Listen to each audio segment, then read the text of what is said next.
Hello, my friends. It is day 269, and we're reading Nehemiah chapter 1 through Nehemiah chapter 5. But before we get into our recap, I want to take a moment to thank you for checking out this video. Hopefully, you're finding the yearly Bible reading program enjoyable, incredibly helpful, and I hope it's encouraging you to read the Bible every single day. If you have not yet accepted the invitation, please check out the description box below. There you'll find a link that will take you directly to the YouVersion Bible app where you can join a number of people reading the Bible every single day. So we'd love to have you a part of the community, and we're getting ready for 2026. So check out www.selflesschurch.org to learn more about what we have planned for the next year. Well, friends, we are reading a new book, the book of Nehemiah. It is a continuation and an elaboration on the times of the returning exiles back to the promised land and the struggles that they run into as they try to fulfill the Lord's work.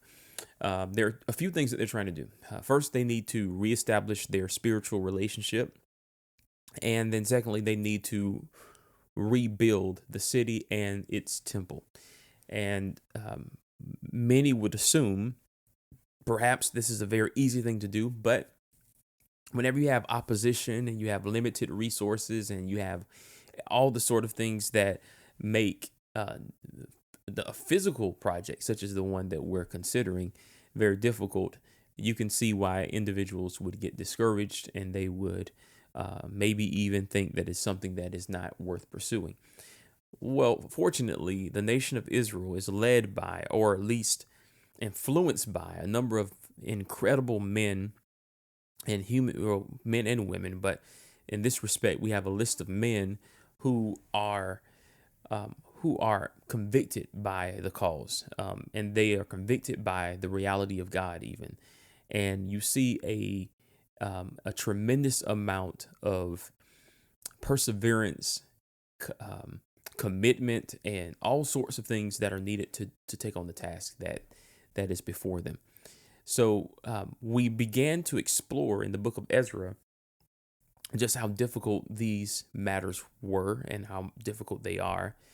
Now we're looking in the book of Nehemiah, where we see a bit of a emphasis on this man who is given permission from the king. He has a responsibility or a role or position in the king's palace, if inner circle, if you will, Artaxerxes, excuse me, and he's a cupbearer, and he asks for permission to go down and help his people. I cannot help but identify, and maybe should I say point out, the fact that these individuals were indeed committed to helping their people and restoring their land. And the reason that is the case is because there was no concept, at least at this point, of how Israel would eventually reach out to the rest of the nations to not only introduce them to God, but invite them into the family that God is beginning with them. So we should understand that this is not Israel's family. This is God's family, and God has decided to begin his family with them so that his will of bringing all nations to himself can be fulfilled. They have no real concept or even drive towards that goal. It is not yet fully unveiled, even though the prophets have hinted at it and have spoken concerning the day in which the nations will come before the Lord and worship. But they did not have the Christian understanding of what that would look like and the role that they would play in it actually coming to pass. So when we look at the reason why there's such an emphasis on their people, my people, as Nehemiah would refer to them, their land, our land, as it is commonly referred to, is because, firstly, time-wise, we're not at the place where we would see the prophet's message manifested, fulfilled. But then secondly, there's really no concept of how to do anything other than, by example, show nations what it means to be a part of God's family. It is only through Jesus Christ that we see one is able to literally reach down into the gutter, if you will, reach outside of their own community and not only invite, but for all intents and purposes, pull them into the family in a way that we've never seen done before.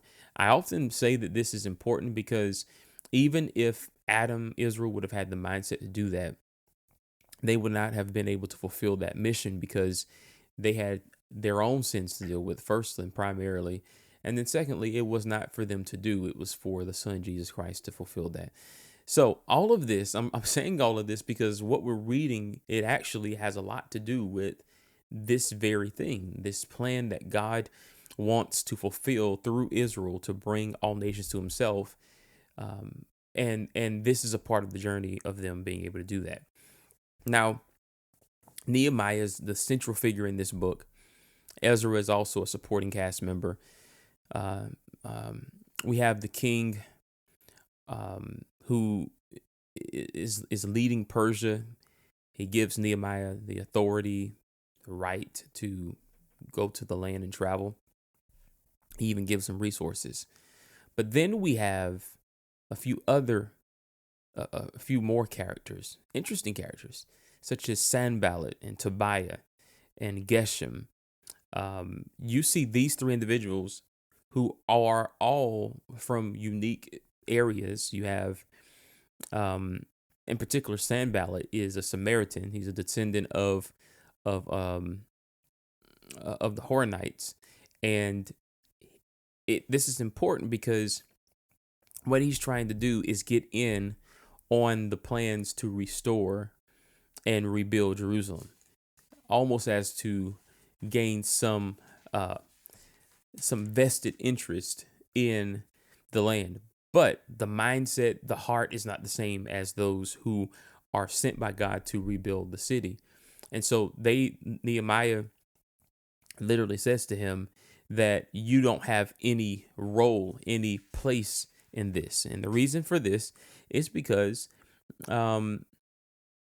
Samaritans, Jews did not really get along. There was a long history of division, and it will continue to be that way until even Jesus comes. But you can see that this is purely a Judean effort. This is not the moment in the time in history where the Israelites see the unification that the prophet spoke about between Israelites and Jews, or the northern and the southern tribes.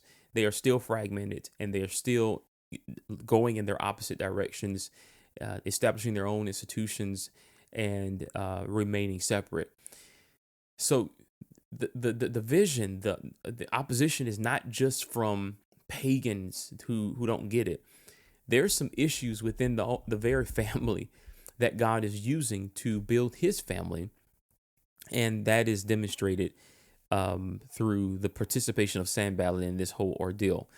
However, as we read through today's readings, chapter 5, 1 through 5, we're able to see that even though the the Jews were being oppressed or hindered in some respect, they were still able to keep on with the project. And the reason we see that is in verse 6. It says in chapter 4, the people had the will, or some translations would say the mind, to work or to keep working, as it says in this translation, the CSB. I think this is so fascinating because it tells us what people can do if they have their mind set to do the Lord's work. It is nothing too small, nothing too grand that will not come to pass whenever people have the mind to do what the Lord said they should be doing. That's the part that stood out to me today, is the mindset of the people. And it is important for us to make note of this because we're living in a time where we need to have the right mind to do the things that God has called us to do. Because that actually takes great courage. It is probably easy to do what we come up with and then just attach God's name on it. But when we look at what's going on in the world, it takes a unique calling, an incredible sense of discernment. It takes a deep passion towards being vulnerable and aware of what the Lord is saying, and then having the courage to act on those things. And so what we see in this is a great example for us. And we have a lot more to read as it pertains to this story and how it would unfold. So let me know what you're thinking. Leave your comments in the comment box below. I'd love to know your thoughts, and hopefully can stimulate some great conversation. But until next time, thank you for watching. Take care. God bless. And remember, live by the word.